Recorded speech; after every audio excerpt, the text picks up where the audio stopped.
सफरचंद एकदम फ्रेश सफरचंद. हे बघा मित्रांनो, हे ॲपल आणि हे ॲपल ट्री आहे. हे झाड फक्त काश्मीरमध्येच दिसतं.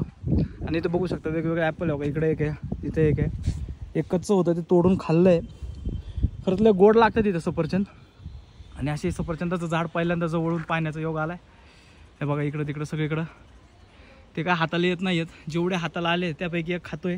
जसं आपल्याकडं महाराष्ट्रात पेरू वगैरे असतात तसे इथं सफरचंदाच्या खूप बाग आहेत. खूप म्हणजे खूप बाग आहेत. इथं पण आहे. आता धुक्यामुळं नाही दिसणार, पण बघा इकडं पण हे पण सफरचंदाचे सगळी झाडं आहेत. इथं बघू शकता बघा इथं कसे सफरचंद लागलेत बघा.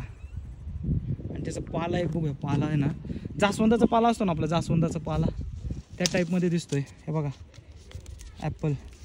अशी ही आमची काश्मीर ट्रिप मस्तपैकी चालू आहे. आणि आता पटनी टॉपवरती आहे. आणि तिथंच फिरत असताना हे झाड दिसलं म्हणून तिथं आलो आणि ते झाडाचे तोडलेले आहेत.